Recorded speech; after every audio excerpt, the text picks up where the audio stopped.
What's going on, everyone? It's your boy Ben and JV from JBM Sports Media coming at you guys with our Championship Sunday reactions. Yes, we officially have our final two, our Super Bowl competitors, after one exciting game, one not exciting game whatsoever, unfortunately. Hey, look, it's just how the cookie crumbles sometimes, I'll say that. But we'll get into that game right off the bat. And I'm talking about the AFC Championship matchup between the New England Patriots and the Denver Broncos. The Patriots defeat the Broncos in Mile High, final score of 10-7. JV, I'll throw it to you right off the bat. What do you think about this game and the Patriots advancing to another Super Bowl appearance? Throw it to you right off the bat, like I said. Well, I'll tell you this. I'm sick and tired of saying the New England Patriots are headed to a Super Bowl. I feel like as a Jet fan, it's just almost like something that I've become too used to saying. It's Right. very common that they go to the Super Bowl. Even now, the post Brady era. I mean, this is a real crazy thing that's happening. But listen, props to the Patriots. They did what they had to do. They played two top defenses, in this league and in the AFC, and they were able to get it. Excuse me, three defenses, the Chargers as well. Yeah, Um, three. so they really they came to play. I will say this: I got to give a tip of my hat to Jarrett Stidham. He was put in a crazy spot. Obviously, there's a lot of adversity. He hasn't played in 2.5 years. Literally didn't take a single snap this season as well. So to come in and have to play in the AFC Championship game, I mean, this kid was really asked to do a lot. And then the conditions obviously got worse in the second half weather-wise. But I will say this: in that first half, the Broncos are up 7-0. It's 4th and 1, and Peyton decides not to go for the field goal to go up 10. I think in a game like that with the weather like that, that field goal was a doable field goal. I mean, it was 100% makeable. You got to go for the three there and go up 10. Even if the Patriots come back to tie it and score 10 points like they did, you go to overtime. Yeah, you absolutely do. And you live to play another quarter, let's say. And I just didn't like. And then the second half rolls around, and I didn't like the play calling by Sean Payton at all. Stidham had 123 first half passing yards, which is something that you probably wouldn't have expected, right? I know he had, that one big play that got him a chunk of yards, but Marvin Mims, yeah, and that reception. yeah, he still had 123 in the first half, and you're thinking, wow, this kid may end with 200 plus yards passing. And listen, I know it was windy, but he had 10 yards passing in the second half. I don't care what the conditions are. These are two teams that have played in bad conditions, right? Like, I don't want to hear that. Oh, the weather was that bad we couldn't throw the football. Listen, Drake May was underwhelming as well. He had 86 yards passing in this game, but Horrible by the, him. the play calling was a lot better on New England's side than it was in Denver's side. Denver became way too run heavy. They were running on long third downs. They're basically giving up on some drives. Then they became one trick ponies. They were trying to do these screenplays that were just completely like, I don't know if they were like drawn up incorrectly, or if like some of these wide receivers weren't on the same page, but it looked like they weren't even looking at the ball when he was Not throwing even. it. There was a play where he almost hit a lineman in the back on a screen pass. It was like 3rd and 6. I'm like, the play calling was just very vanilla. It was very mediocre play calling, and I didn't like it. The one play that they try to go deep, he throws an interception. I mean, I feel like that was a bad look on Peyton more than it was on Stidham. I can't really hate on a guy that hasn't played in 2.5 seasons, really, and that to throw him out into an AFC Championship game and expecting to beat, a defense like this that the Patriots have thrown out there the last 7 or 8 weeks. It's been phenomenal. Their D line is really their forte of that team, and they get after the quarterback. They sacked him 3 times. They also forced a fumble, I believe. It's at this point, the writing was on the wall. It was 10-7 the whole second half, but you knew that this wasn't going to change just because I feel like Vrabel outcoached Peyton, and Peyton shot himself in the foot with the play calling. You know what I mean? So the Patriots are now going to be facing the Seahawks in the Super Bowl. Drake May literally, has taken this team to a Super Bowl. He's done phenomenal. I'm not going to say anything bad, about him. I know this wasn't his best game, and he's probably not going to have a game like this again. 10 of 21, in the past game. That's just not like him. And obviously, the weather will be a lot nicer where he'll be playing in the Super Bowl. So, but like I said, I think Sean Payton put this team and their backs against the wall when they could have been a little bit more aggressive and possibly won this game. Honestly, I think that's a great analysis point of view of this game in general. I don't really, like you said, I don't really blame Jarrett Stidham on this 10-7 loss. I really don't. I think Sean Payton more so not trusting. And it's kind of crazy, right? Because I'll put it like this. After how he hyped up Jarrett Stidham throughout the week, not really trusting him in a situation like this in the AFC Championship game, that kind of was a little bit just confusing. Straight up confusing. There was points in the game where I wanted to see more throwing from Jarrett Stidham. And could it be that the New England defense was A1? Yes, that could be a possible factor. But from the first few drives of the Broncos, where he caught that big reception to Mims, it looked like he was able to get to them. And I do believe that would have been the case. I will say this. Obviously, defense adjusts to the offense as the game goes throughout. But I feel like Sean Payton not really, I wouldn't say he didn't trust him because I don't think that's the exact, way that it went.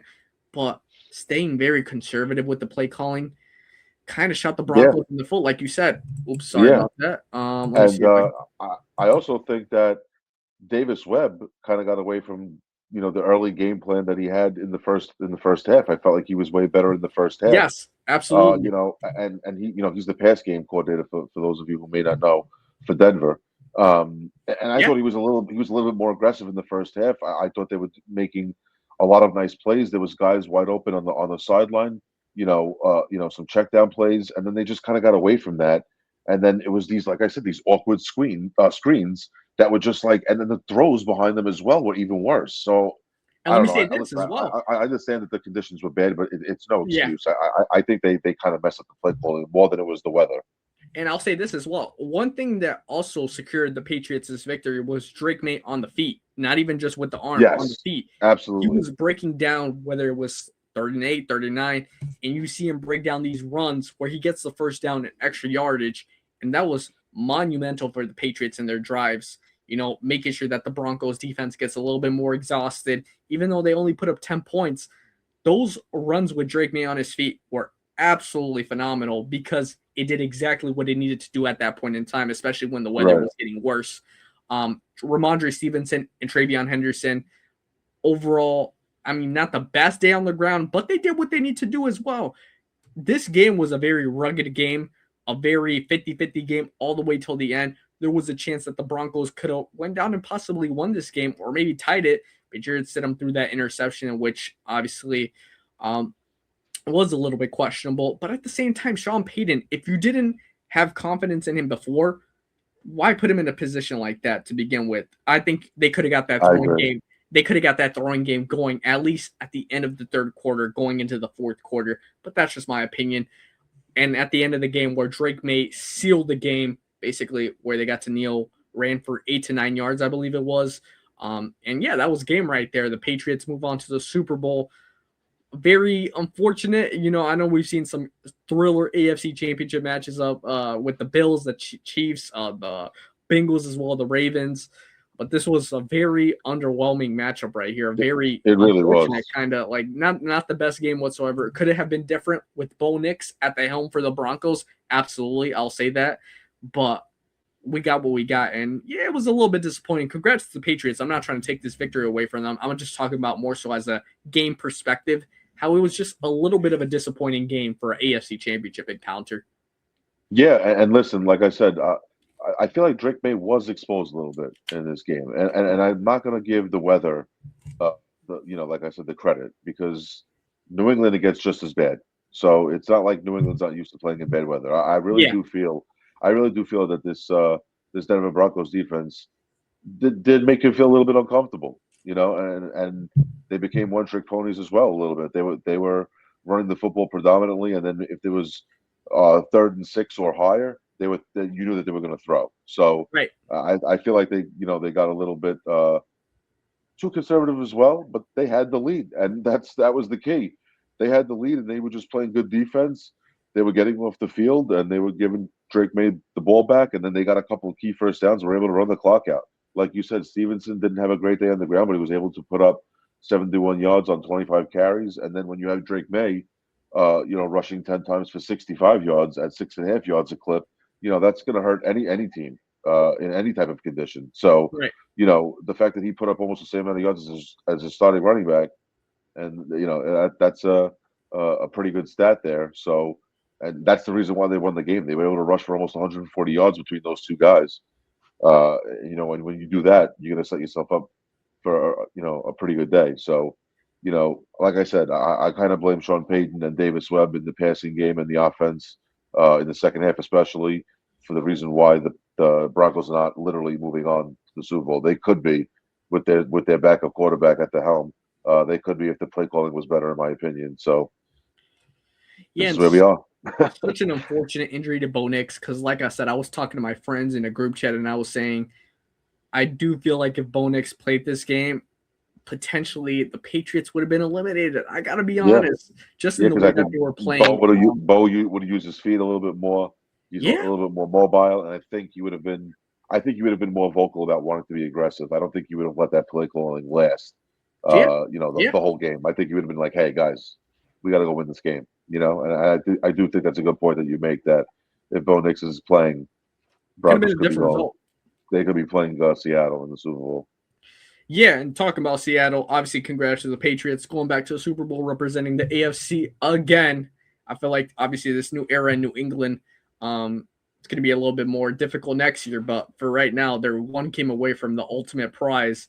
Another team that's one game away, surprisingly, is the Seattle Seahawks, the Legion of Boom 2.0, the dark side as they like to call themselves. Defeat the LA Rams, final score of 31-27. The Seattle Seahawks are back to the Super Bowl, led by Sam Darnold. And before we get into the game, I just want to show this stat real quick. Sam Darnold becomes the first starting quarterback in the stacked 2018 draft class to reach a Super Bowl, or Baker Mayfield, Josh Allen, and Lamar Jackson. Sam Darnold, congratulations, my guy. You are in the dance. But JV, obviously, you being a Jets fan, seeing Sam Darnold reach this level of achievement, I'll throw it right to you. Not only what you thought about this game, but a moment for Sam like this, it's absolutely absurd. I wouldn't even have imagined this. Even coming off the situation with Minnesota last year, I wouldn't even have thought this would be remotely possible, if I could be quite honest. Absolutely. I mean, listen, I'm so happy for Sam. I really am. And I had put up a video on our Instagram account, and I had said, the Jets are so inept at developing a quarterback that they had to actually get rid of him because they couldn't put him in a good situation, and they probably didn't want to get rid of him, but they had to.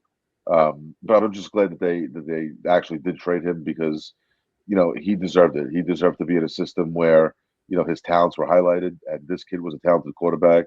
So it's just funny to see how Woody Johnson's probably staring at this, and he's like, I drafted the right guy. I just didn't have the right people to help. That's Yeah, basically what it was. I know this front office has nothing to do with it, but Woody Johnson was still the owner, and you know, like I said, he played a fantastic game. I did not think that I had Seattle from the start of the playoffs going to the Super Bowl. I did pick them to go to the Super Bowl, so I'm glad that that worked out. But I didn't expect this guy to throw for 350 yards today and three scores and look like he was completely locked in.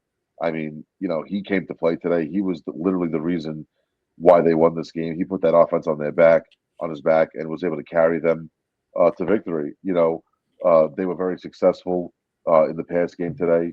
And like I very. said, I am extremely happy for Sam Donald. I am very happy he's moving on and playing in the Super Bowl, and he'll get a chance to win his first ring. And I'm going to be rooting for them against the Patriots, not just because I'm a Jet fan, but I do want to see him win. I think he's deserved it. He's faced a lot of adversity, at least the last 5 years, and he's been a really good quarterback the last two, at least with that 1 year in Minnesota, and obviously his first year here in Seattle. It's been really refreshing to see that his talents are starting to come to fruition, and he's showed why he's a number three pick in this league. So I'm very happy for him, and I do hope he gets it done. I hope Seattle is able to lock it up and take it home and win this rematch. But as far as the Rams, I thought Matthew Stafford played a hell of a game. This guy has nothing to be ashamed of. He Nothing literally at all. balled out. They balled out to the last second, on the clock. Puka Nacua is literally one of the best wide receivers in football in the last 5 years. This guy has been absolutely fantastic. He is a baller. this guy makes catches that you want to do it in the snow with your friends, diving and backwards catches with the ball bobbling in his hands, and he still somehow finds a way to come down and make receptions. He is literally a fantastic talent, and I don't know what this means to Matthew Stafford. Is he content with hanging it up, or does he want to go one more year? We'll see what happens. But I have to say this: Sean McVay is a hell of a head coach as well. This guy, he finds a way to put his teams in great positions to win football games. I do think that fourth down was a little risky going A for it. little risky, man. I think they should have kicked the field goal to go down by one. I know that Los Angeles, when they got the ball back with 30 seconds left, they were backed up in their own territory. But if you get the ball to midfield and maybe a little above it, maybe you kick a 60-yarder and you try to go to win the game down by one. But when you're down by four, you're putting your offense in a position where you have to score a touchdown to win the game. So I will say, and he almost called a timeout. If you saw, Brew, McVay was darting down the sideline, thinking about calling a timeout, and then backed off and let them continue with the play. And I do think if they kick a field goal there, the game is different. I do feel like maybe they get a chance to drive down the field a little bit more and potentially kick a field goal. So, listen, tip my hat to Seattle, tip my hat to the Rams as well. This was a phenomenal game. This was almost like a Super Bowl, if you wanted to, really look at it that way. But I'm glad for Sam, and I don't think this is the end of the Rams as long as McVay is there, anyways. But this Seattle team is going to have a lot of talent, and I see them there for at least the 3 years that Sam signed for. So I'm excited to see what they have in store as well. Yeah, I don't believe this is the end of the Rams. However, it will be very interesting to see what happens with Stafford this offseason. Obviously, he came into the year with kind of messed up back. So what is his, I guess, feeling when it comes to playing another full season for the Rams, knowing he had that back injury? He's only getting older, but I could see him coming back for at least one more year. When it comes to Sam Darnold, as you guys saw, if you guys did see the prediction video, I said one key point: as long as Sam Darnold doesn't turn this ball over, the Seahawks will find a way to win this game. And guess what? 0 turnovers for Sam Darnold. That was a major key and a major advantage point for him in the Seattle offense, because him and JSN were connecting right off the bat. It didn't seem like, I saw he was getting his oblique wrapped up. I don't know if it was a warming pad or something on the side, but I was seeing it as they were showing it during a break. But it seemed like Sam didn't miss a touch in this game. He was accurate, precise. He was delivering on every ball. Even if he was getting pressured, he was finding a way to find either Bobo, Cup, JSN, Barner. I mean, major props to Sam Darnold for this incredible game. Even Kenneth Walker with some big runs to start off the game. Yes, he kind of fizzled out at the end. But regardless, it's a team effort. And the wide receiving core of the Seattle offense, other than JSN, I feel like we're kind of underlooked going into the postseason. But they've stepped up big time right here. Shout out to Cooper Kupp, because I feel like he's getting this second win right here and leading into the Super Bowl.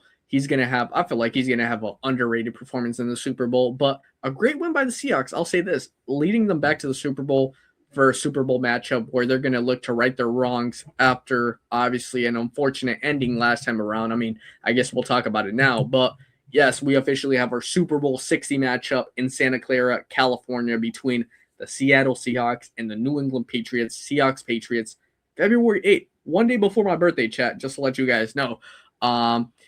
This is a Super Bowl rematch over a decade in the making. Obviously, we remember how it ended last time with Malcolm Butler, interception right at the goal line. We're not going to get into the predictions right now, but just even looking at it, I'll throw it to JB real quick. Looking at it from like an outside perspective, just from the outside, immediate thoughts at this Super Bowl matchup. I think it's really interesting to see what Drake May is going to do in a game like this. Obviously, he's a young quarterback, and he's looked really good throughout the whole postseason. Obviously, his performance in Denver today wasn't the best, but he was able to get it done, and he's weathered the storm. And like I said, he's played 3 top defenses in the AFC to get there. So it's pretty good to see that he could win big games, and I think that's what Mike Vrabel wants to see, and that organization wants to see. Obviously, moving forward with this kid being their franchise quarterback, is that he could win big games. in the biggest of spots, and he's proved that. So he's got one more. He's got one more to do it, and he's going up against a guy who's also faced a lot of adversity in the start of his young career. Obviously, what happened with the Jets, and then he moved on to Carolina and San Francisco as a backup, and then he got to prove himself in Minnesota due to injury to JJ McCarthy, and he was absolutely fantastic. Had MVP like numbers as well. Signs with Seattle, replacing Geno Smith, in a brand new system on a big 3-year deal, and obviously it was one of the best years of his career for the first year, in Seattle. So I'm really excited to see what this offense and JSN obviously playing in his first Super Bowl, and obviously with Mike Vrabel being in his first Super Bowl, obviously since being a player, it's interesting to see what's going to happen. So I'd like to see a little bit more aggression from the Patriots offense. I do want to see them get aggressive in this Super Bowl. I'd like to see that, and I'd like to see,